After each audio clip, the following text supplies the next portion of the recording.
భాగవతం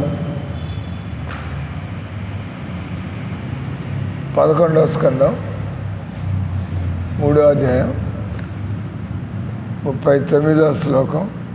అండేషు పేషిషు తరుష వినిశ్చితేషు ప్రాణో జీవ ముపదావతి తత్ర తత్ర సన్నే యదీంద్రియగణే అమిచ ప్రసుప్తే కూటస్థ ఆశయమృతే తదనుస్మృతిర్న. ఆత్మ భౌతిక జగత్తునందు వివిధ జీవజాతుల్లో జన్మించుతుండును. వాటిలో కొన్ని అండజములు, కొన్ని జరాయుజములు, మరికొన్ని ఉద్భిజములు, మిగిలినవి స్వేదజములు అయ్యుండును. కానీ అన్ని జీవజాతుల ప్రాణము ఎటువంటి వికారానికి లోనుగాక ఒక దేహము నుండి వేరొక దేహమునకు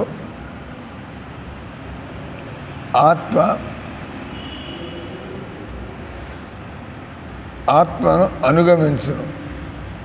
అట్లే భౌతిక జీవన స్థితి ఎట్లున్నప్పటికీ ఆత్మ ఎల్లప్పుడూ మార్పు రహితమై ఉండును. అది మన అనుభవంలోనిదే. సుషుప్తి అవస్థలో ఇంద్రియములు చేతనరహితముగాను, మనస్సు అహంకారము కూడా నిద్రాణ స్థితిలో లయమగును. కానీ ఇంద్రియములు, మనస్సు, అహంకారము నిష్క్రియమైనప్పటికీ మేల్కొనినంతట మనిషి తాను సుఖముగా నిద్రించి తినని తలచును.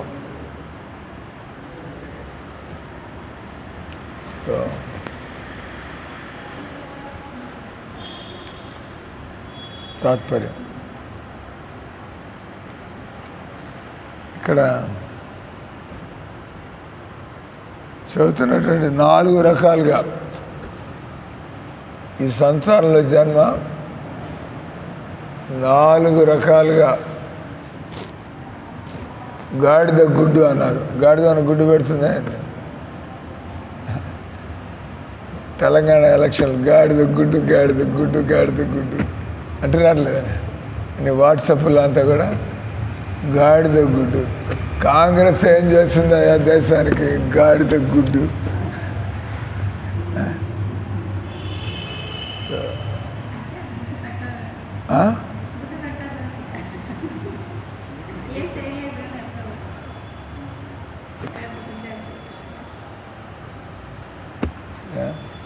అంటే గాడిద గుడ్డు అంటే ఏం లేదు అక్కడ. గాడిదలు ఇప్పుడు గుడ్లు పెట్టరు. గాడిదలు పిల్లల్ని కంటాయి, మనుషులు కూడా పిల్లల్ని కంటారు. పక్షులు గుడ్లు పెడతాయి. పక్షులు గుడ్లు పెడతాయి. అండజ, అండ అంటే గుడ్డు. మీట్ మచిలీ అండ. బాతుగుడ్లు. నిన్న మేము తాడిపత్రి పోతుంటే ఓని 100 బాతులు. జనాలు బాతుగుడ్లు తింటారు, బాతులు తింటారు, బాతుగుడ్లు తింటారు. మీరు తింటారా మాంసాహారం? మాంసాహారం తింటారా? మాంసం, చేపలు, గుడ్లు కూడా తిన్నా తినకూడదు. క్లాసులో ఉంటారా పోతారా? పోయి ప్రసాదం తీసుకోండి.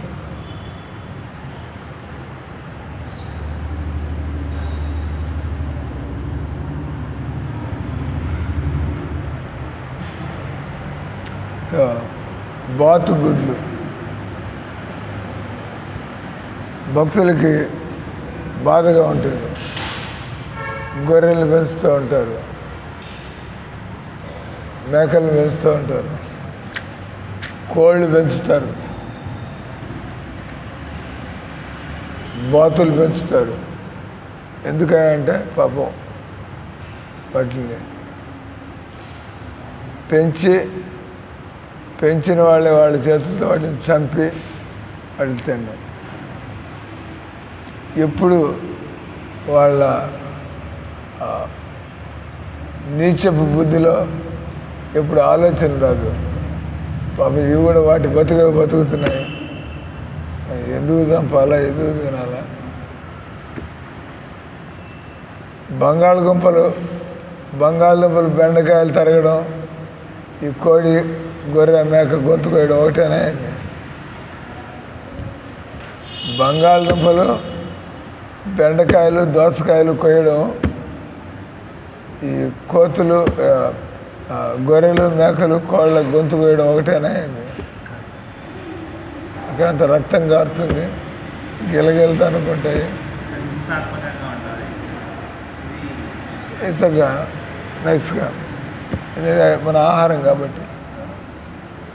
మీరు ఒక మాంసపు దుకాణంలోకి వెళ్ళండి, జంతువుల తోళ్ళు తీసి వాటిలో పేగులు బయటికి తీసి వాటి తలకాయ కట్ చేసి వేలాడదీసి చక్కగా పళ్ళ తోటలోకి వెళ్ళండి.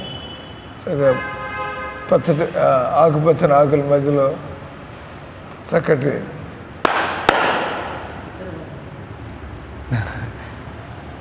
ఆయన మేలుకొని నిద్రపోవట్లేదంట. ఏం చెప్పా అయితే?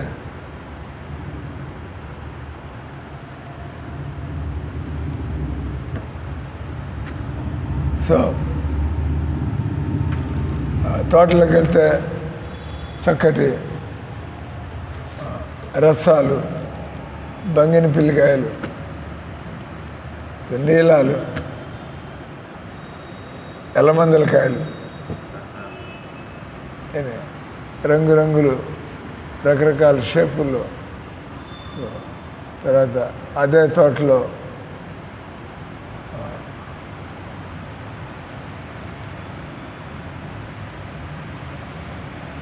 వాళ్ళు, మీకు తెలుసా ఇది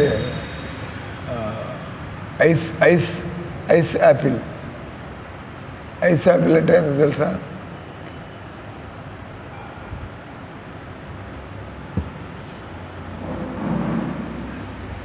अब क्लास सुनने से भागना चाहते हैं क्या?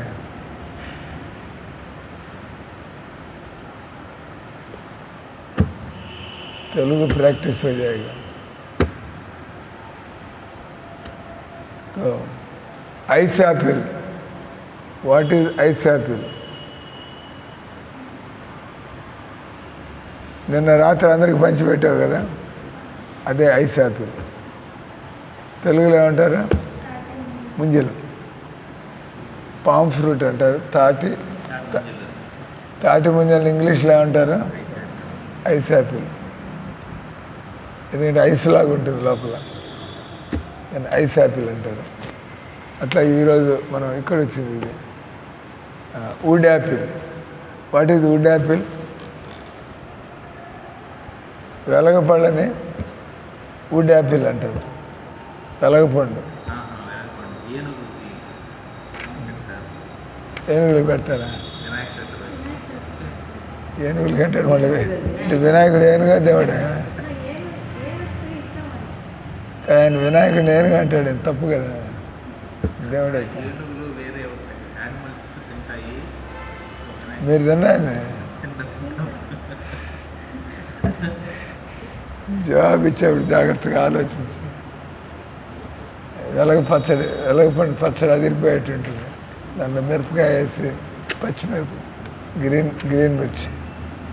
అక్కడ కృష్ణా జిల్లాలో బాగా వండుతారు.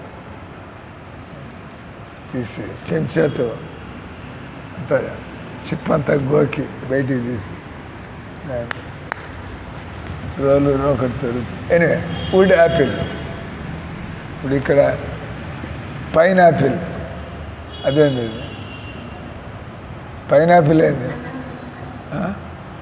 అనాస పండు, దాని కూడా ఏంది? Pine Apple. ఇంకో యాపిల్ మనం ఇక్కడ చూసింది, అది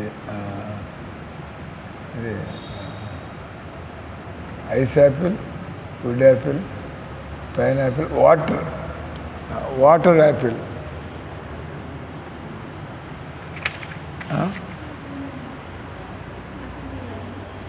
వాటర్ యాపిల్. తాడిపత్రులు మన తోటలో చెట్టు ఉంది.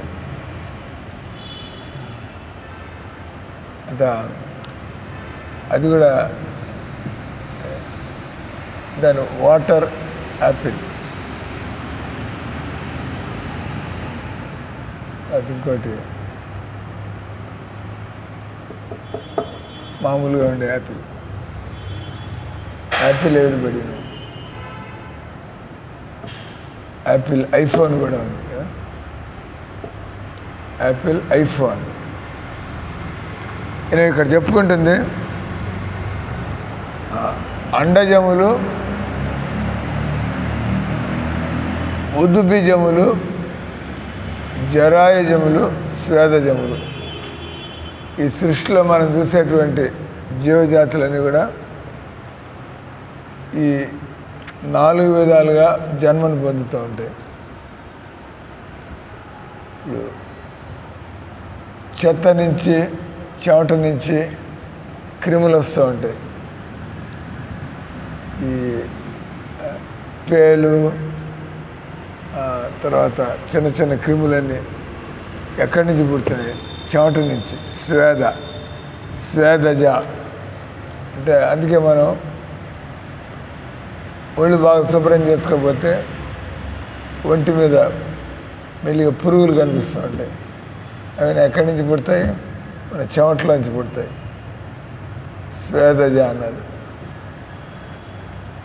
రెండవది అండజ.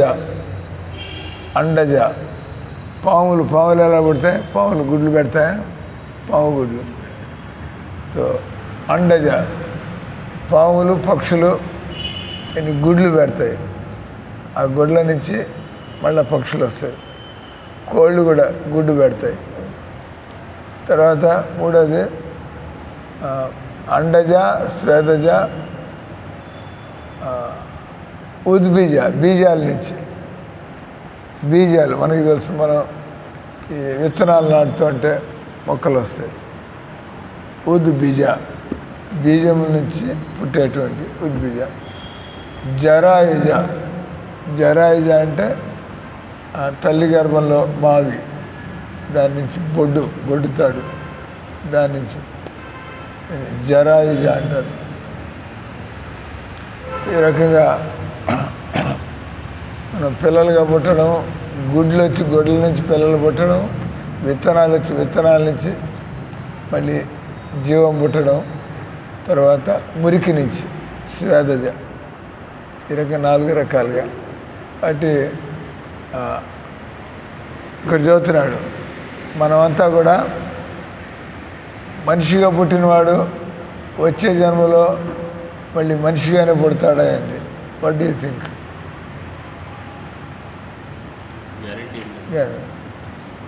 పీపుల్సే మనిషిగా పుట్టినవాడు మళ్ళీ జంతువుగా పుట్టాడని, మనిషిగా పుట్టినాడు మళ్ళీ ఇక్కడ పుట్టాడని చెప్పి, మనిషి ఆఖరి జన్మ ఇక్కడికి వెళ్ళిపోతాడని. కానీ మీరు ఇచ్చిన ఆన్సర్ భగవద్గీతలో ఉండే ఆన్సర్.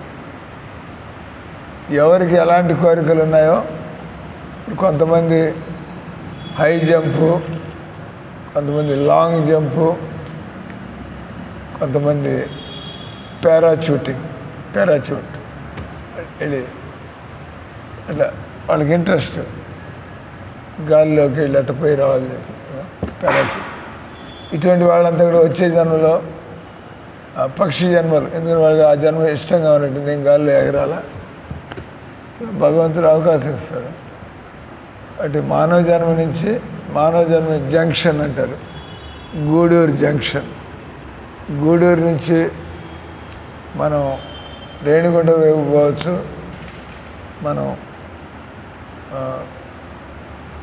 తిరుపతి వైపు పోవచ్చు, మనం చెన్నై వైపుకి పోవచ్చు, మనం మళ్ళీ మనం నెల్లూరు వైపుకి రావచ్చు. జంక్షన్ అంటే అక్కడి నుంచి మీరు నెల్లూరు జంక్షన్ అనడానికి లే. నెల్లూరు నుంచి మీరు ఇటు పోయారంటే గూడూరు పోవాల్సిందే, నెల్లూరు నుంచి ఇటు పోయారంటే మీరు కావలి పోవాల్సిందే, తప్పదు. ఆ తర్వాత మిగతా స్టేషన్. కానీ గూడూరు నుంచి ఒకటే లైన్ కాదు, గూడూరు నుంచి 3-4 లైన్లు వస్తాయి. దాన్ని జంక్షన్ అంటారు. అంటే మీరు డిసైడ్ చేసుకోవాలి జంక్షన్లో. అంటే జంక్షన్ అంటే 4 రోడ్ల జంక్షన్. అక్కడ నిలబడితే మనం ఏ రోడ్లో పోవాలా? You 4 options. అలాగే మానవ జీవితం ఒక జంక్షన్ అన్నది.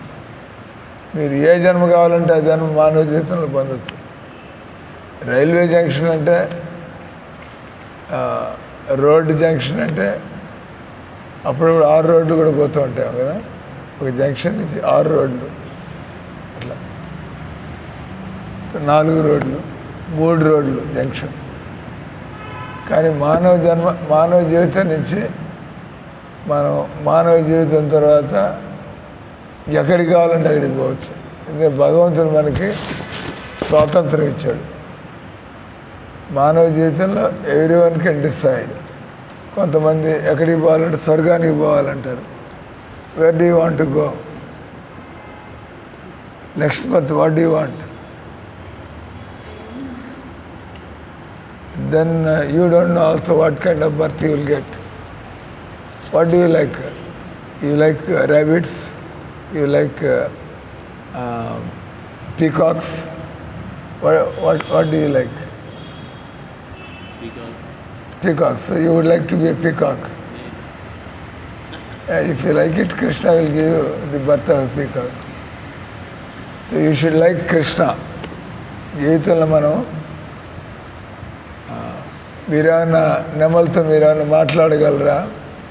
నెమలి మీతో మీ మూడ్స్ని అది పూర్తిగా రెసిప్రొకేట్ చేయగలదా? ఎందుకు మీకు నెమళ్ళు అంటే ఇష్టం, రంగులు నెమళ్ళ కదలిక. So Krishna will give you body. అలా దిస్ జెంటిల్మెన్ లైక్స్, ఆయన అన్నాడు, నేను అలా నెమళ్ళు ఇష్టమైంది. So there is a risk. అటు జీవితంలో మనం తెలివితేటలు ఉపయోగించి కృష్ణుడు ఆయన అందం ఎప్పుడు పెరుగుతూ ఉంటుంది. కృష్ణుడు ఆయన చూస్తే మనం చూస్తూనే ఉండాలనిపిస్తుంది. మీరు నెమళ్ళని చూస్తుంటే కొద్దిసేపు చూస్తారు, లేకపోతే విసుగు వస్తుంది. కొద్దిగా ఎంటర్టైన్మెంట్లో కొద్దిగా అటు ఇటు నడుస్తుంటే దాని బతుకు దాన్ని మన బతుకు, దాని బతుకు దాన్ని మన బతుకు. అటు మానవ జీవితంలో మీకు ఏమి ఇష్టం అంటే నాకు కృష్ణుడు ఇష్టం సార్ అన్నారు. దెన్ మీరు కృష్ణుడు ఇష్టం అయితే అది మీరు ఒకటి నోటితో అంటున్నారా? ఎప్పుడైనా కూడా నాకు ఇష్టం అంటే, మీకు నెమలి ఇష్టం అంటే నేను అడగచ్చు, మీ ఇంట్లో నెమళ్ళు పెంచుకుంటున్నారా సార్? మీ ఇంట్లో నెమళ్ళు, మీ తోటలో నెమళ్ళు ఉన్నాయా? అంటే మీరు బాగా ఇష్టం కాదు, కొంత ఇష్టం. బాగా ఇష్టం అయితే ఎప్పుడు మీ ఇంట్లో తిరుగుతూ ఉండడం చూడాలనుకుంటారు కదా. అదే కొంతమంది పిల్లలు పెట్టుకుని, కుక్కలను పెట్టుకుని ఇంట్లో దాన్ని బెడ్ మీద ఎక్కించుకుని దాని మూతిలో మూతి పెట్టి, మనకు అసహ్యం. మీరు ఎప్పుడైనా కుక్కను మూతి పెట్టుకున్నారా? ఏమి? You don't like it. You don't like it. మీ పిల్లల్ని ముద్దు పెట్టుకున్నారా? You like it. సో కాబట్టి మనకి ఇష్టం ఉంటే అక్కడ మనం టైం ఇస్తూ ఉంటాం. మనకి ఇష్టం ఉంటే అది కొనుక్కుంటాం. ఇష్టం ఉన్న వాళ్ళ కోసం మనం ఏదైనా కూడా ఖర్చు పెట్టడానికి రెడీగా ఉంటాం. మీరు ఇష్టపడితే మీరు వాళ్ళ కోసం ఏమన్నా చేస్తారు. అంటే మీరు ఒక స్టేట్మెంట్ ఇవ్వడం సరిపోదు. I like Krishna, then we want to watch your life and will decide whether you like Krishna or not. మీరు దేవుడికి 2 నిమిషాలు టైం ఇచ్చి మీరు 23 గంటలు మీరు మీ కుటుంబంతో గడుపుతూ ఉంటే, more than Krishna you like your family. Obviously ఏదైతే మీకు ఇష్టం ఉంటే వాళ్ళతో మీరు టైంని గడుపుతూ ఉంటారు. కాబట్టి మీరు అనొచ్చు, అంటే మన కుటుంబ సభ్యులు మనం ప్రేమించకూడదా ఏంది? Question comes. అంటే when I'm making a bold statement, మీకు ఎవరైతే ఇష్టం ఉంటే వాళ్ళతో మీ సమయాన్ని గడుపుతారు. మీ జీవితాన్ని గడుపుతారు. మరి మనం కృష్ణుడు అంటే ఇష్టం అంటాం. మరి కృష్ణుడు అంటే ఇష్టం ఉంటే మనం మన కుటుంబ సభ్యుల్ని ఇష్టపట్టలేదా? కుటుంబ సభ్యుల్ని మనం ఇష్టపట్టలేదు, కానీ బాధ్యతలు. ఎందుకంటే కుటుంబ సభ్యులు ఈ శరీరం కాదు. చనిపోయిన శరీరాన్ని ఎవరిని వదిలిపెట్టకుండా ఉంటారా? You like your father and mother like anything, but when they die you will give up their body are you just keep the dead body. You have to give up. మీకు ఇష్టమే, కానీ ఆ చనిపోయిన శరీరాన్ని, ఎందుకంటే మీ తెలివితేటలు పనిచేస్తున్నాయి. చనిపోయిన శరీరాన్ని ఇష్టం అని చెప్పి మా అమ్మని నేను వదిలిపెట్టుకోదలుచుకోలేదు, అందుకని ఆ డెడ్ బాడీని ఇంట్లోనే ఉంచుకుంటా. మీరు భరించడం కష్టం అవుతుంది, భయంకరమైన రోగాలు వస్తాయి, కుళ్ళిపోయి. అంటే అప్పుడు అర్థమవుతుంది మీకు, అప్పుడు తెలుస్తుంది మా అమ్మ నాన్న అంటే ఈ శరీరం కాదు, ఈ శరీరంలో ఉండే ఆత్మతో అమ్మ వెళ్ళిపోయింది. ఈ శరీరం ఇది ఒక మట్టి శరీరం, కుళ్ళిపోతుంది, పూడ్చిపెట్టాలా, కాల్చాలా. అంటే అందుకని కృష్ణుని ఇష్టపడేటువంటి వాళ్ళు ఏ పనులు కూడా సెంటిమెంటల్గా చేయరు. కృష్ణుని ఇష్టపడేటువంటి వాళ్ళు ఏది ఫెనాటికల్గా చేయరు.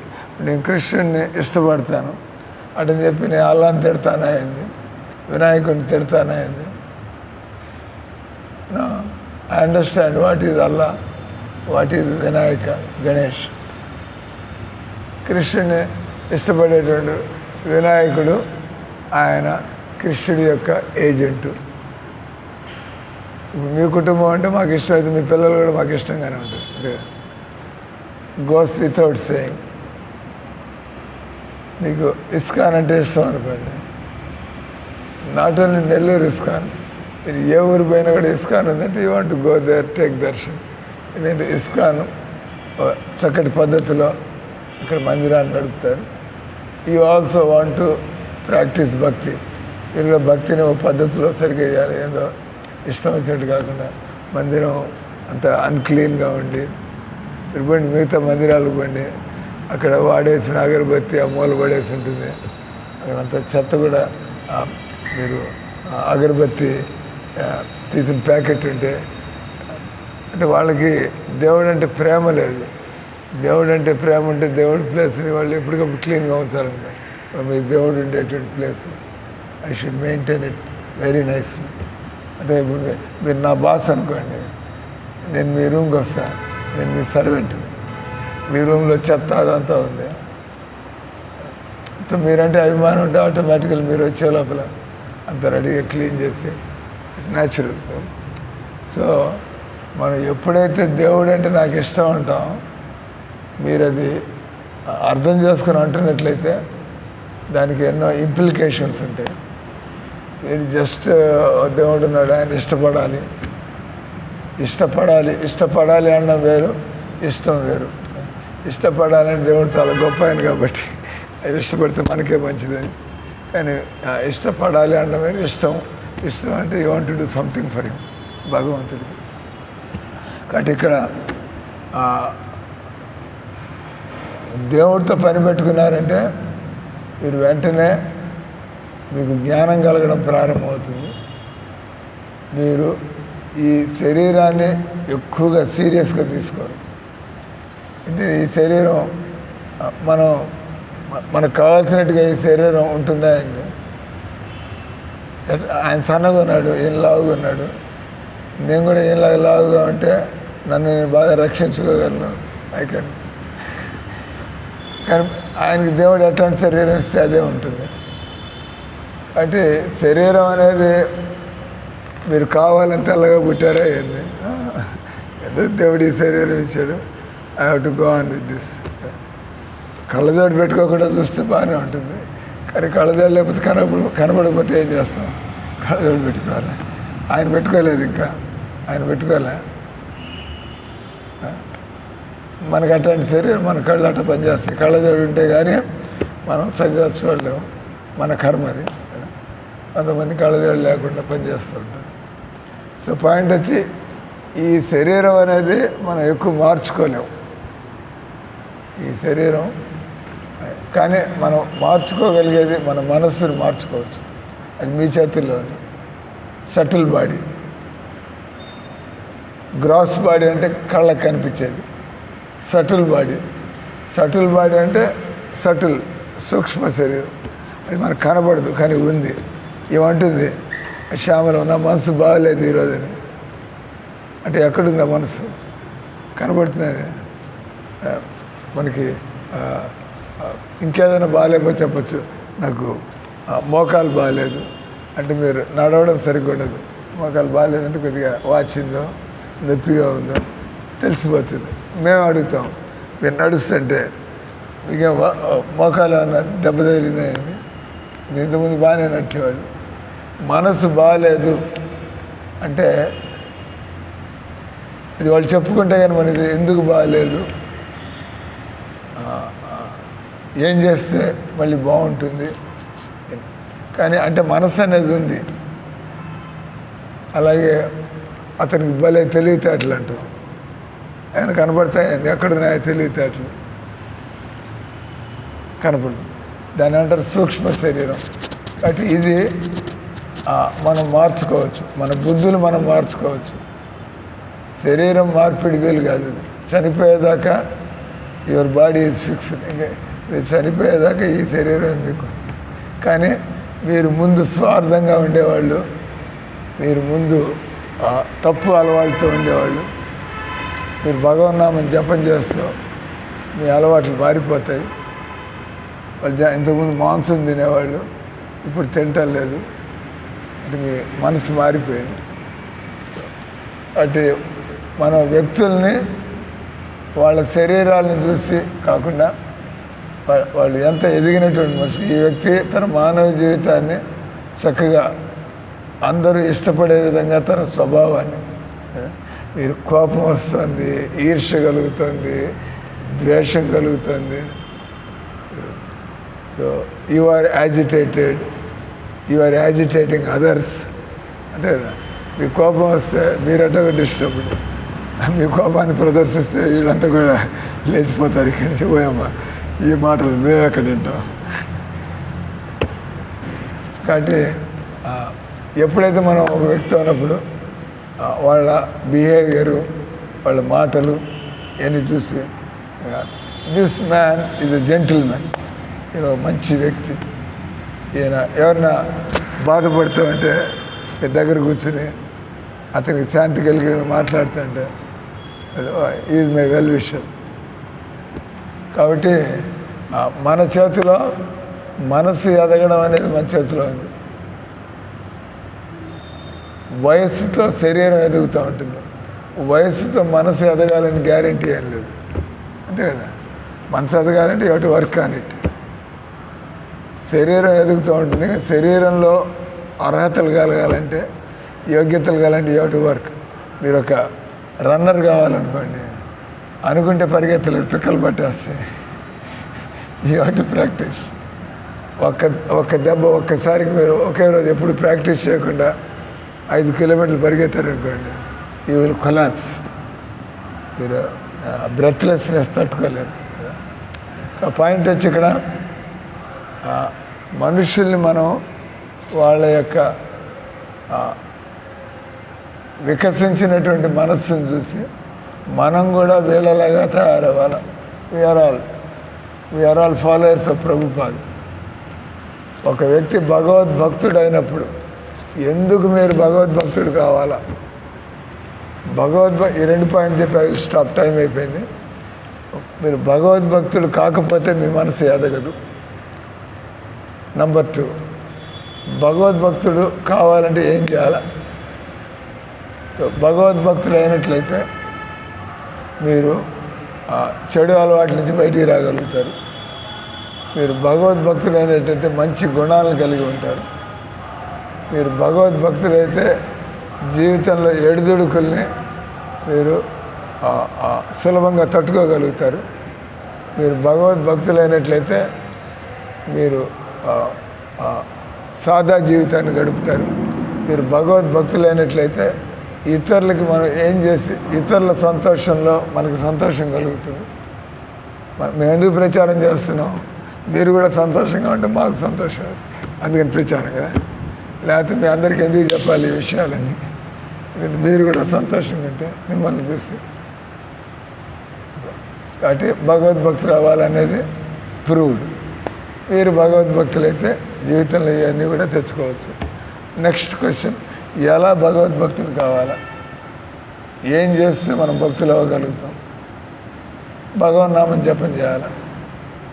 భగవద్భక్తి అంటే ఏదో తల కిందలు పెట్టాలా, కాళ్ళు పైకి పెట్టాలా? భగవద్భక్తులు అంటే మనం ముక్కు మూసుకు కూర్చోవాలా?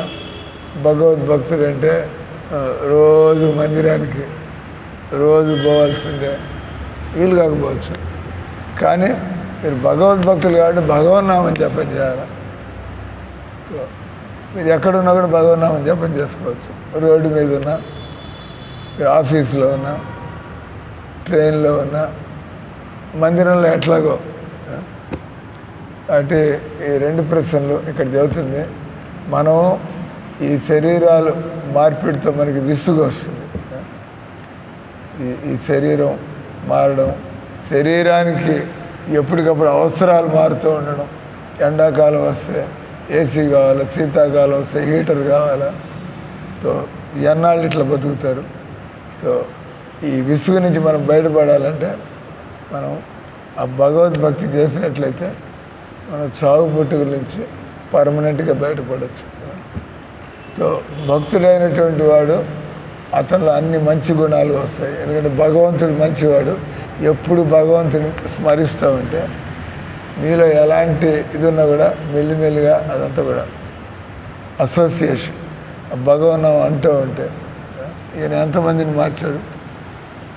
ఆవు మాంసం తినేవాళ్ళు, సారాయి తాగేవాళ్ళు, వికృతంగా బతికేవాళ్ళు, హింసికలు, వాళ్ళని ఇట్లా డిసిప్లిన్లో బతికి వదిలిపెట్టాడు. ఏం చేయించాడు? భగవన్నామం జపం చేయించి ఆలాడు. ఈ మీకు విసుగు లేకుండా సంతోషంగా జీవితం అంతా గడపాలంటే kindly you become Krishna conscious. ఎప్పుడు తగ్గ దైవభక్తులు మీరు దేవుడితో సంబంధం పెట్టుకుంటూ ఉంటే యు ఆర్ సాటిస్ఫైడ్. బయట నుంచి ఏమన్నా వచ్చా, ఇది ఒక చిన్న జన్మే కదా, దీన్ని నేను భరించి భగవద్భక్తిని వదలకుండా ఉంటే నాకు మళ్ళీ మళ్ళీ ఇట్లాంటి కష్టాలు నష్టాలు రావు. ఈ రకం అనండి. హరే కృష్ణ హరే కృష్ణ కృష్ణ కృష్ణ హరే హరే, హరే రామ రామ రామ హరే హరే. గ్రంథరాజ్ శ్రీమద్ భాగవతంకి శ్రీల ప్రభుపాదికి